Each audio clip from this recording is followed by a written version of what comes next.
Hello students, today we start new topic, that is basic principles of organic chemistry. It is very vast topic and weightage of this topic is with option it has 8 marks and without option it has 6 marks. So the first point from this topic, that is introduction, that was deleted from your syllabus due to COVID-19, and second point, that is structure, how to write the structural formula. This point also covered in lecture. So today we start new point, that is classification of organic compounds. So organic compounds are classified on the basis of 2 points. One is on the basis of carbon skeleton and second is on the basis of functional group. So first point is classification of organic compounds on the basis of carbon skeleton. We know that organic compounds are made by only carbon. ही जी compounds आहेत ही carbon compounds असतात. त्यामध्ये main element हा carbon असेल. Along with carbon there is hydrogen also and sometimes it contains oxygen, nitrogen, phosphorus, sulfur, etc. But basically organic compounds are compounds of the carbon. And so depending on the carbon skeleton, these organic compounds are classified into 2 classes. First is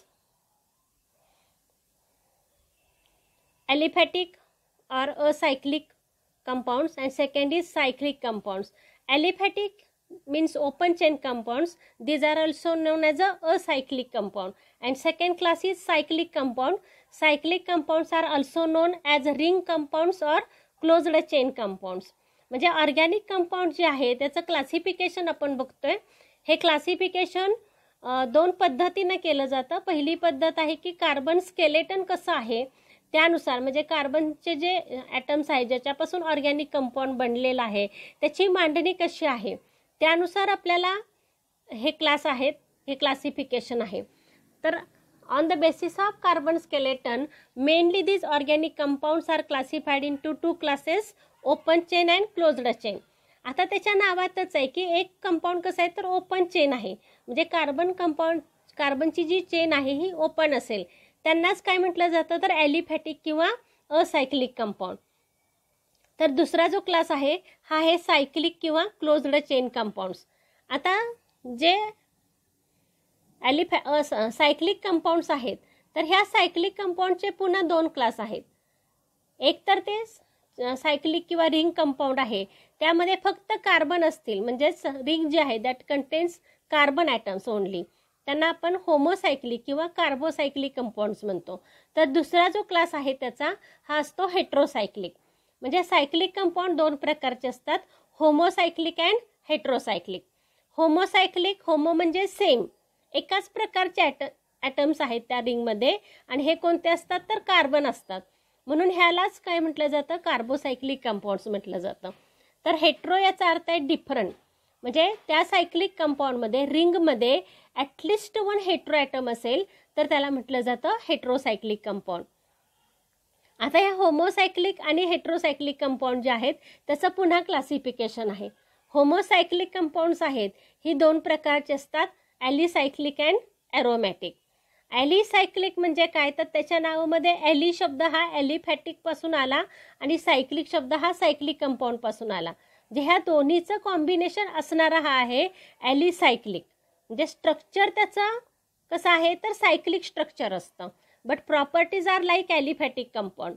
so these are called as alicyclic compounds. दुसरा जो class आहे हा आहे aromatic.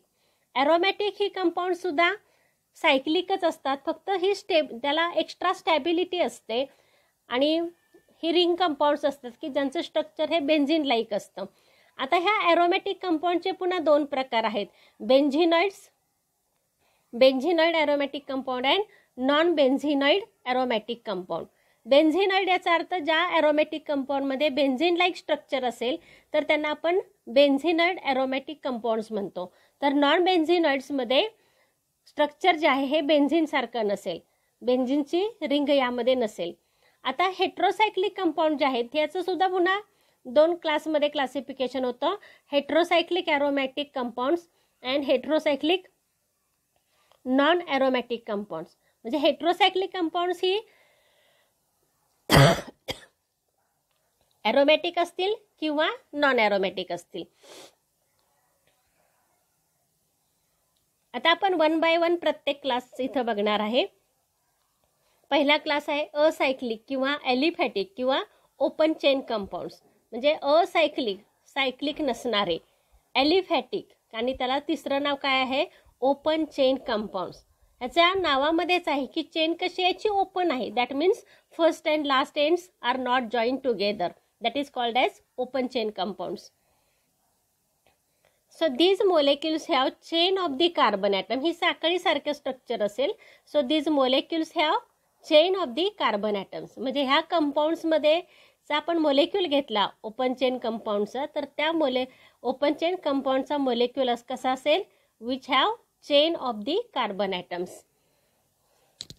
आता हे open chain compounds आहेत, ही पुन्हा 2 प्रकारचे आहेत. यामध्ये स्ट्रेट चेन कंपाऊंड्स असतील किंवा ब्रांचड चेन असेल. म्हणजे जी चेन आहे ही सरळ असेल, विदाउट ब्रांचिंग असेल.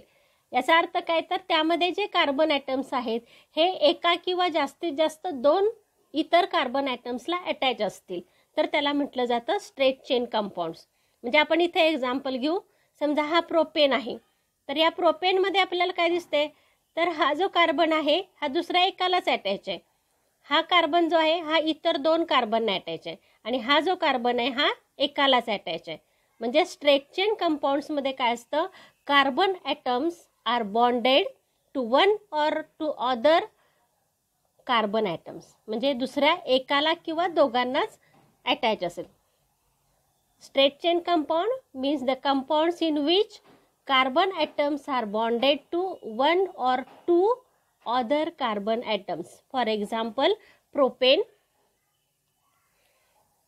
Second example is N-propyl alcohol. Name of this compound is N-butyl alcohol. In this compound N-butyl alcohol, इथं थोडंसं नाव हे झालेलं आहे, इथं ब्युटिल पाहिजे. टोटल 4 कार्बन आहे यामध्ये, 1 2 3 4, म्हणून हा ब्युटिल आहे. तर N-butyl अल्कोहोल जे आहे, या N-butyl अल्कोहोल मध्ये इथं आपल्याला काय दिसते, सरळ चेन दिसते. Carbon is attached to either 1 carbon or 2 other carbon atoms. Second type जो आहे हा आहे ब्रांचड चेन कंपाऊंड्स. आता ब्रांचड चेन कंपाऊंड जे असतात त्यामध्ये काय असणार आहे, तर ॲटलिस्ट 1 ब्रांच असेल त्याला.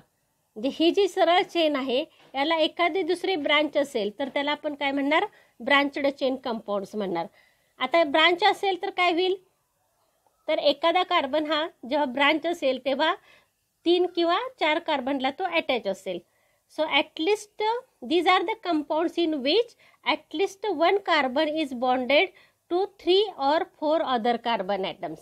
म्हणजे स्ट्रेट चेनमध्ये 1 किंवा 2 कार्बनला अटॅच असतो, तर ब्रांचड चेनमध्ये कमीत कमी 1 कार्बन हा इतर 3 किंवा 4 कार्बनला अटॅच असेल. At least 1 carbon is bonded to 3 or 4 other carbon atoms. That is called as branched chain compounds. For example, आता समजा आपण इथं हा आयसोब्युटेन घेतला, तर या आयसोब्युटेनमध्ये काय दिसते आपल्याला, तर हा जो कार्बन आहे हा इतर 3 कार्बनला अटॅच आहे. म्हणजेच हे कंपाऊंड कसलं आहे, ब्रांचड चेन कंपाऊंड आहे. आता हा झाला आपला पहिला प्रकार, ओपन चेन किंवा असायक्लिक कंपाऊंड्स. तर दुसरा जो प्रकार आहे हा आहे सायक्लिक कंपाऊंड्स. त्यालाच आपण क्लोज्ड चेन कंपाऊंड्स म्हणतो किंवा सायक्लिक कंपाऊंड्स. त्यालाच आणखी रिंग कंपाऊंड पण म्हटलं जातं. आता सायक्लिक कंपाऊंड कुणाला म्हणायचं, तर ज्या कंपाऊंड्समध्ये काय असेल, first and last end join together to form ring like structure, that are called as cyclic compounds or closed chain compounds. So these are the molecules formed by joining atoms to form ring like structure. ज्या कंपाऊंड्समध्ये मोलेक्युलचं structure हे cyclic किंवा ring like असेल, पहिला आणि शेवटचं टोक एकमेकाला जोडलं असेल, त्यामुळे रिंगसारखं स्ट्रक्चर तयार होत असेल, तर त्याला आपण काय म्हणू, सायक्लिक कंपाऊंड्स म्हणू. So these cyclic compounds are again classified as homocyclic and heterocyclic. आता त्यातला पहिला प्रकार आपण इथं बघतोय की होमोसायक्लिक.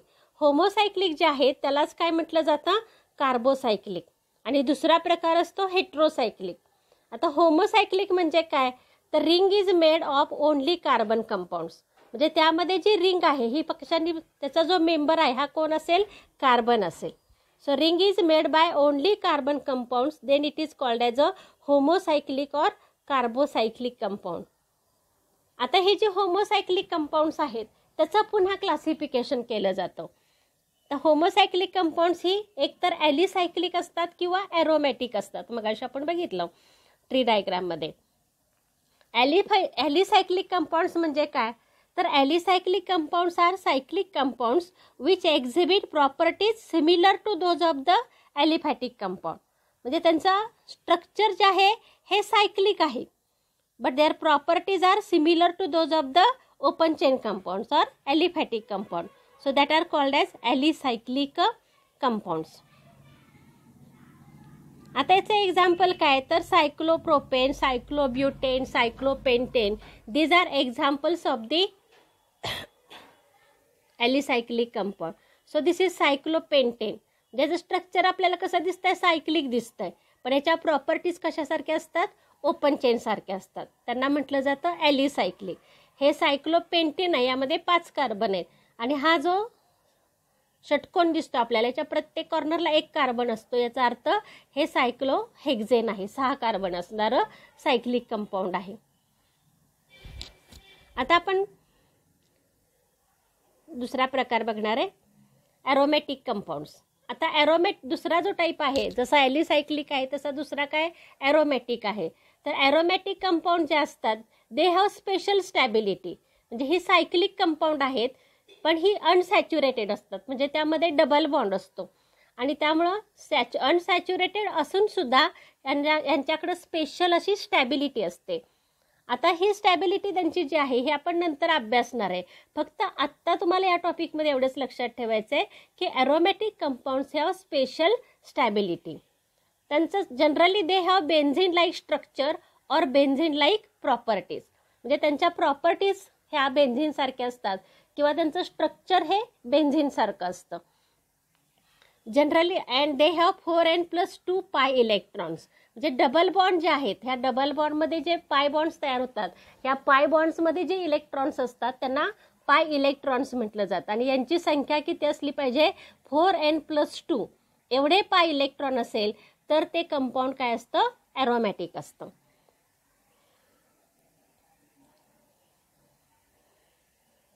Next is aromatic compounds are again classified as.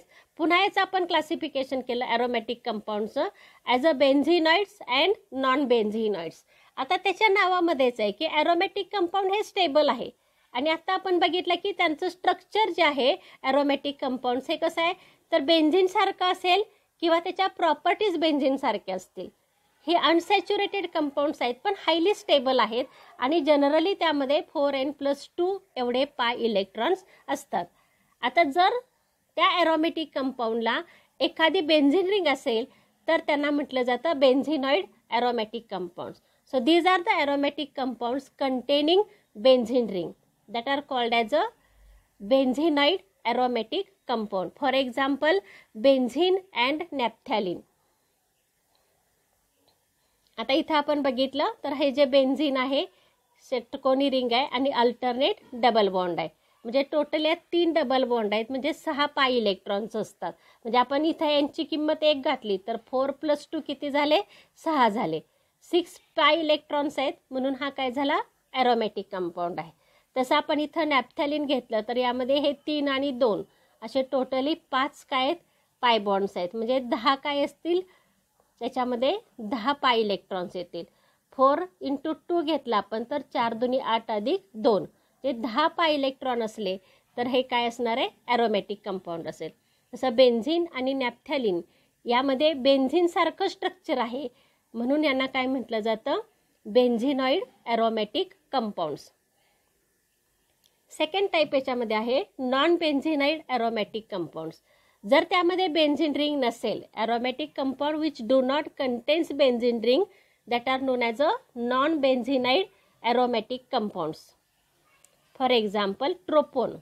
आता ट्रोपोन जो आहे त्यामध्ये आता इथं आपल्याला हा जो ट्रोपोन दिसतो, या ट्रोपोनमध्ये काय दिसते आपल्याला, तर ही रिंग जी आहे ही षटकोनी नाही आहे. त्याच्यामध्ये टोटली 2 आणि 2, हे 2, हे 2 4, हे 2 6 आणि 7 असे 7 कार्बन आहेत. आणि इथं डबल बॉन्ड O आहे. म्हणजे ट्रोपोन जे आहे याच्यामध्ये बेन्झिन लाईक स्ट्रक्चर नाही आहे, तर आणि म्हणून त्याला काय म्हटलं जातं, नॉन बेन्झिनाइड ॲरोमॅटिक कंपाऊंड म्हटलं जातं. आता सेकंड जो टाईप आहे हा आहे हेट्रोसायक्लिक कंपाऊंड्स. आता हेट्रोसायक्लिक कंपाऊंड जे असतात हे काय असतात, तर सायक्लिक कंपाऊंड्स जर सगळ्या ठिकाणी कार्बन असेल तर त्याला आपण होमोसायक्लिक म्हणतो. जनरली ऑर्गॅनिक कंपाऊंड जे असतात ही कार्बनची बनलेली असतात, पण कार्बनची 4 व्हॅलन्सी सॅटिस्फाय करण्यासाठी त्याच्याबरोबर काय असतो, हायड्रोजन पण कंपल्सरी असतो. याशिवाय काही कंपाऊंड्समध्ये other than carbon and hydrogen जे ॲटम्स असतात त्यांना हेट्रो ॲटम्स म्हटलं जातं. हेट्रो ॲटम म्हणजे काय, atoms other than carbon and hydrogen. आता हे हेट्रो ॲटम्स आहेत, ह्यामध्ये कोण येतं, तर ऑक्सिजन आहे, नायट्रोजन आहे, सल्फर आहे, हलोजन्स असतात, हे सगळे फॉस्फरस असतो. तर हे सगळे हेट्रो ॲटम्स आहेत. आता ह्या हेट्रो ॲटम्स जर असतील, एक कमीत कमी एखादा जरी हेट्रो ॲटम त्या रिंग स्ट्रक्चरमध्ये असेल, स्ट्रक्चरमध्ये म्हणजे आत रिंगमध्ये जे ॲटम्स असतात त्यामध्ये जर हेट्रो ॲटम असेल तर त्याला हेट्रोसायक्लिक कंपाऊंड म्हटलं जातं. Cyclic compound in which ring includes 1 or more heteroatoms like oxygen, nitrogen, sulfur, etc. then that are known as a heterocyclic compounds. आता पुन्हा हेट्रोसायक्लिक कंपाऊंड्स आहेत, याचे 2 प्रकार आहेत. Heterocyclic aromatic compound. आता हेट्रोसायक्लिक ॲरोमॅटिक कंपाऊंड आपण बघितलं तर इथं बघा, आता हा काय, तर हा फ्युरन आहे, म्हणजेच इथं आपल्याला हे 2 डबल बॉन्ड दिसतात प्लस हा ऑक्सिजन दिसतो. हे काय, हेट्रोसायक्लिक ॲरोमॅटिक कंपाऊंड आहे. तसं हा थायोफिन आहे, यामध्ये सल्फर हा हेट्रो ॲटम आहे. हे पिरिडीन आहे, यामध्ये नायट्रोजन हा इथं हेट्रो ॲटम आहे. हे पायरॉल आहे, यामध्ये NH नायट्रोजन हा काय इथं हेट्रो ॲटम आहे.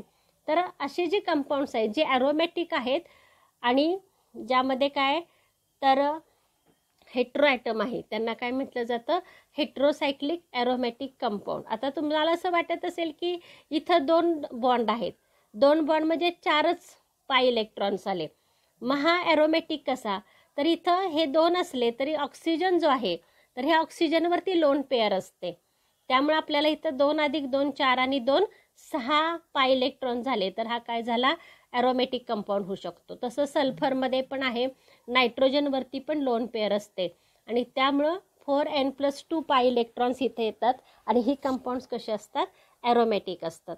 आता दुसरा जो प्रकार आहे हा आहे हेट्रोसायक्लिक नॉन ॲरोमॅटिक कंपाऊंड. आता हेट्रोसायक्लिक आहे पण ॲरोमॅटिक नाही आहे. अशी जे एक्झाम्पल्स आहेत यामध्ये इथं आपण बघितलं तर टेट्राहायड्रोफ्युरॉन जो आहे THF, हा टेट्राहायड्रोफ्युरॉन हा हेट्रोसायक्लिक नॉन ॲरोमॅटिक कंपाऊंड आहे. त्यानंतर पायपेरिडीन जे आहे हे पायपेरिडीनसुद्धा काय नॉन ॲरोमॅटिक आहे आणि 4H पायरान हे सुद्धा नॉन ॲरोमॅटिक हेट्रोसायक्लिक कंपाऊंड आहे. तर इथं आपण काय केलं तर